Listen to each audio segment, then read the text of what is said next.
Tonight, Mid-North locals launch a campaign to put a stop to a wind farm they claim will harm their health, and why June is yielding no sharks for tourism operators in Port Lincoln.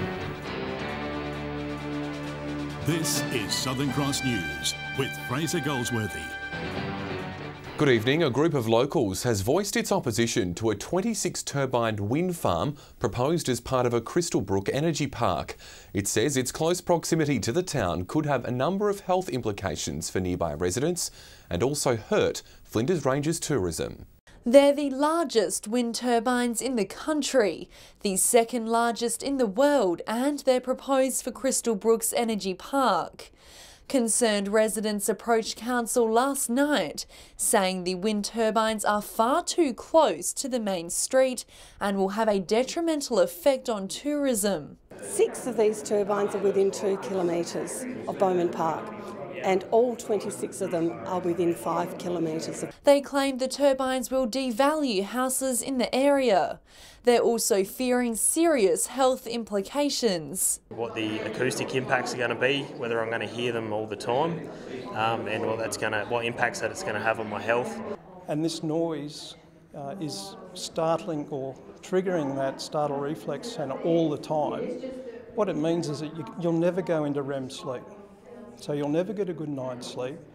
They claim no adjustments have been made to the noise guidelines, even though the turbines are double the size of others in the region. Guidelines were developed around turbines that were at least half the size of these, and there's been no allowances made in the guidelines for the increased size and power. The final decision lies in the hands of the state government. Relevant state minister will sign off on it. Council gets an opportunity to comment on the proposal, the same as everybody else, but Council is not the assessing or the approving authority. Very difficult when you feel as though you're voiceless and don't have the power to combat these large state government organisations. Rachel Nell, Southern Cross News. A home has been gutted by fire in Port Pirie. Crews were called to the property after a neighbour noticed smoke billowing from the Alice Street home around 10:30 this morning. Fire looks like it started in a rear meeting room, and as yet, as I said, we're still working through the debris to determine the actual cause. The damage bill is estimated at up to $100,000. Thankfully, no one was home at the time, but the residents lost the majority of their personal items. A Whyalla man will face court after a police chase early this morning. Just after 1 a.m, patrols spotted a station wagon travelling along Malakwana Road and attempted to pull it over when the driver allegedly took off at speed. Police chased for a short time but lost track of him in back streets. Further inquiries saw police arrest and charge a 20-year-old at a Whyalla Norrie address. He was charged with a string of offences, including driving while disqualified, and he was bailed to appear in court in September. Port Lincoln is known for its shark cage diving, but in recent weeks there's been an unusual disappearance of the predators around the Neptune Islands. June is usually one of the busier months of the year for sightings, which has left operators puzzled. A predator's popular place, but not a shark in sight. Peak season for sharks through the winter months is when we see most of our sharks coming through the Neptune Islands. Sightings are known to drop off in July and August, but the month of June is known to produce an average of 4 to 6 sharks a day. So to get to the end of May and all of a sudden be seeing no sharks is a little bit of shock. No real evidence, unfortunately. It's just one of those things. It's a phenomenon or a social event. We can speculate, but at the end of the day, sharks come and go. It's not just a simple thing that revolves around the fur seal colony at the Neptunes. There's other forces at play that could even involve, social structures of sharks. Leaving many to suggest there's still so much room for shark research. It's interesting that such a well-known iconic species is just still not predictable. Really no scientific evidence to suggest their movements or control them. We're working on it. We're finding out more every day. I guess when you're looking at an animal like this, the scale of what we know, it probably fits on the head of a pin. There's so much to understand. The unusual disappearance of sharks has left cage diving operators in the deep end, but say they could return at any time. That won't last forever. They'll come back. They always do. Casey Trelaw, Southern Cross News. It remains unclear if Broken Hill and the Far West region will benefit from a boost in funding for the Mobile Black Spot program. The region has missed out on the first 2 rounds of the program, with nearly 100 base stations around the state still to be built. $25 million has been allocated for a 4th round, which will open soon. Hospitals in the Mid-North will soon control their own futures thanks to a new state government initiative. Hospitals will now appoint their own chief executive officer and manage their own budgets in a bid to tailor their needs to each local community. Hospitals in Port Pirie, Boolaroo Centre, Orroroo, Peterborough and Jamestown will all come under the new regional board. The new networks will be operational by July next year. Ahead in Southern Cross News, demolition progresses as Broken Hill's YMCA redevelopment continues. That's next. A couple from Port Pirie have been arrested after they allegedly stole a camping swag from a ute parked in King Street earlier this week. Police spotted the man and woman walking on Main Road with the stolen swag on Tuesday. They were both arrested and charged with theft and issued an on-the-spot fine for possession of cannabis and drug paraphernalia. They'll both front the Port Pirie Magistrates Court next month. Medical students from the University of Adelaide got a first-hand look at life in a rural hospital this morning. They took part in a workshop day which went through the process from before surgery to post-surgery complications, as well as a retrieval scenario. This patient's seizure has forced doctors to fly him to Adelaide for further treatment, a common occurrence in country hospitals. Today's, however, was purely for training for these fifth-year medical students. Using simulation and particularly working through the different phases of managing a critically ill patient. It's part of a week-long workshop for 50 students on placement in regional SA. They went through a number of situations focused on different patient scenarios. Actors were used to simulate different conditions, allowing students to also practice communicating with patients. The doctor's here to look after you, okay? Because you're not very well at the moment. Luke, do you know where we are at the moment? We want our medical students to be ready and prepared with all the communication skills they need to talk to real people. The big feature was a simulation of a meningococcal patient in need of further treatment in Adelaide. Students were put through their paces, from admission to diagnosing through to organising transport. The students themselves need to ring for support and request that retrieval and negotiate all of those things. The simulations have received thumbs up from students as a valuable learning tool. It's just good to have a practice and then know what to do in those situations. You have to make a decision on the spot. You're no longer given half an hour or an hour to think about it. Preparing them for their first year of medicine and for their future careers as doctors. John Hunt, Southern Cross News. Extraordinary Vision has shown the progress of demolition of the old Broken Hill YMCA site. Foundation work is now underway, with the project on schedule for completion around Christmas.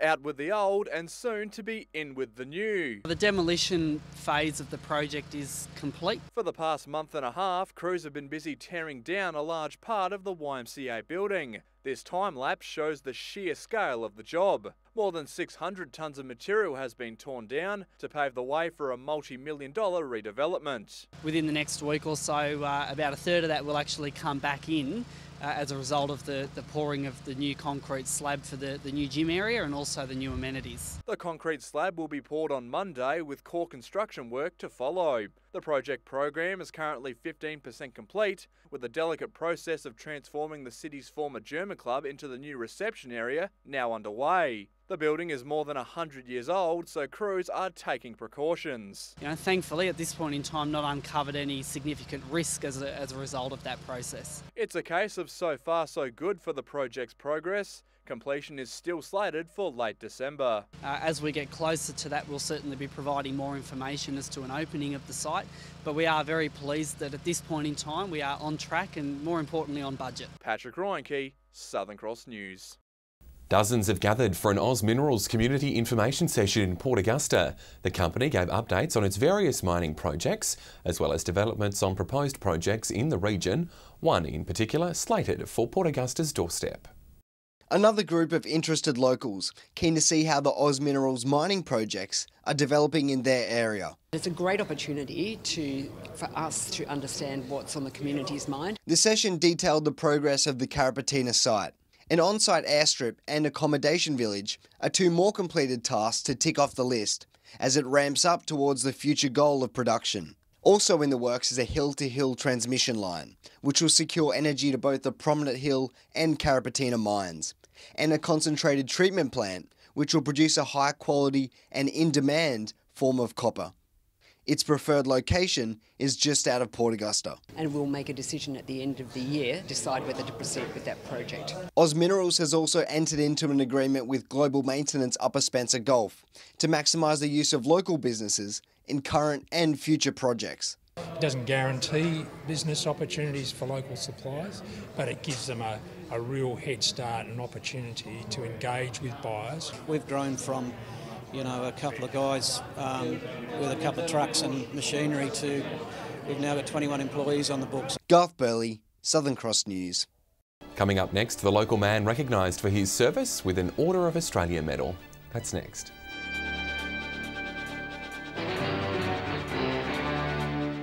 Whyalla is getting a new playground through a funding partnership between council and the state government. Work has begun in Ada Ryan Gardens to replace decades-old equipment with modern interactive gear. This dirt patch in Ada Ryan Gardens is just over a week away from becoming a child's delight.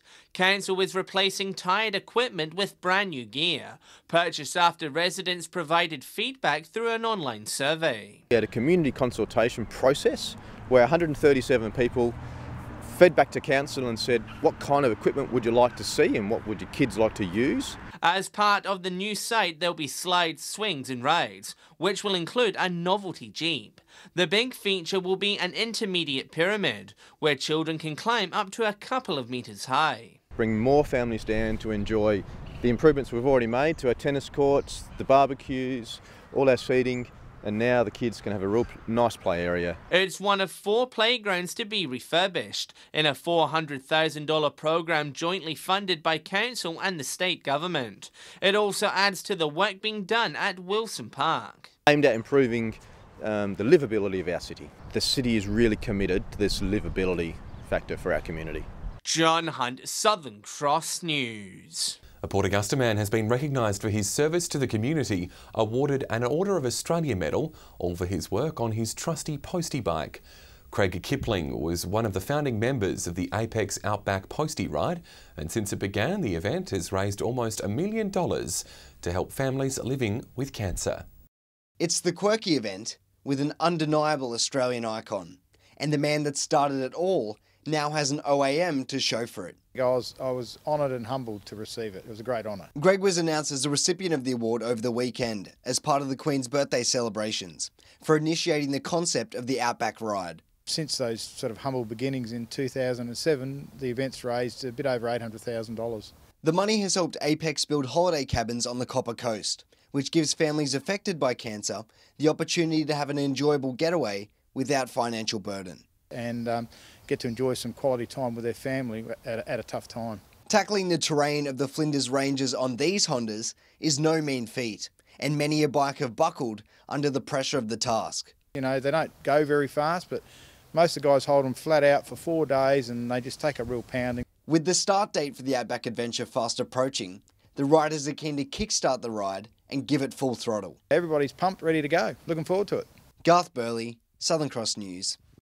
A very well-deserved recipient. Time now for this week's fishing tips.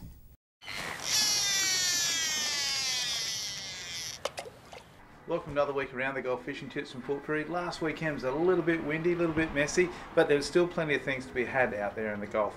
So we've found that a lot of guys are still catching yellowfin whiting, particularly down at Port Broughton off the jetty. They're huge in size, so they're going to be dissipating pretty quickly. When we're coming around to Port Pirie, we're still seeing the pan-sized snapper in the creek, so you do have to work a little bit harder to get a few there. When we go a little bit further towards Eastern Shoal and Checker Buoy, you'll find that there's still some good squid and some King George whiting starting to happen. G'day and welcome to this week's fishing tips from Port Augusta, Jewel North. Well, the big news at the moment is not actually fish, it's more mammals. There's a big whale right up in the harbour here, a big humpback whale come right in close to the off the boat ramp just behind me and along the wharf, so that was really good if you got to see that. Lots and lots of squid around at the moment, mainly along the shacks area, but also try around Letty Spit and the old number 9 beacon. A few crabs around. The tip there this time of year, leave the nets down for about 10 minutes before you start pulling them in, and then they'll start getting in. A few big King George whiting, but a lot of puffer fish around. Also lots of salmon around. Try pull on the mangroves on the other side around Chinaman's Creek and Port Patterson. That's all we have from the Jewel North. Now it's over to Whyalla. Hi guys, Whyalla fishing report this week. There's been a few squid running down towards the Mount Young grounds still, really good size as well. The King George whiting have been a little bit slower with the annual bloodworm run, but this week things should start to improve. Out towards Point Lodi there's been some nice big salmon around the lighthouse area. From the Whyalla Marina there's been a few large yellowtail kingfish sighted, so definitely worth having a crack at those. And locally from the foreshore, a few silver whiting. G'day and welcome to Fishing Tips in Port Lincoln. We'll start down on the south coast of Port Lincoln where there have been some fantastic schools of salmon. Down along the stretch between Sleaford to Wanna, lots of fish in the 2 to 4 kilo range, so they've been providing a lot of fun for surf fishers down there. Back in the bay in Port Lincoln, squid have been going really well with the clean water we've had lately. And over at Coffin Bay, there's been some good salmon trout and some good tommies off of the jetty there, especially when the pilchard boats are unloading. Out wide of Point Sarizak, there was some really good reef fishing over the weekend with the slower tides and the good weather that we had. There was quite a few good nanagai, some pink snapper and also some school sharks.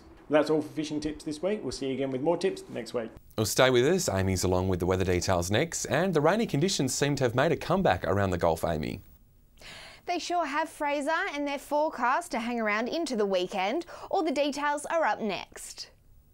Welcome back.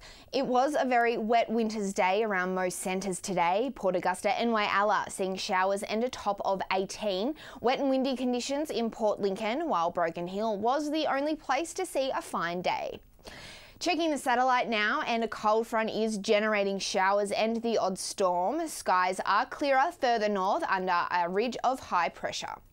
If you're starting your weekend out on the waters tomorrow, strong westerly winds will shift southwesterly up to 30 knots, while seas will reach 3 metres. The sun will rise at 22 past 7 before setting at 5:17. Looking at tomorrow's forecast, and the wet conditions have settled in, with temperatures sitting in the low to mid-teens. 17 the top in Port Augusta and Port Lincoln. However, Broken Hill will see a fine 15 to round out the week. Looking towards the start of next week, and while showers are predicted over the weekend, Port Lincoln can expect a fine Monday and 16 degrees. Similar conditions in Cleve, while Woodnah will fine up by Saturday. Showers to start the weekend in Whyalla, however cloud will clear by Monday with a maximum of 15 degrees. A cloudy Sunday in Port Augusta before a mostly sunny start to next week. Meanwhile, showers will extend to Sunday in Kadina. Temperatures in Port Perry will sit in the mid-teens over the next few days and into next week. Some showers in Clare predicted, however they will clear by the end of the weekend, and Broken Hill will experience a run of fine days. So Fraser, despite the wet weekend ahead, it's looking like we'll see some sunshine on Monday. Thank you, Amy, and that's the local news this Thursday. Thanks for your company. Good night.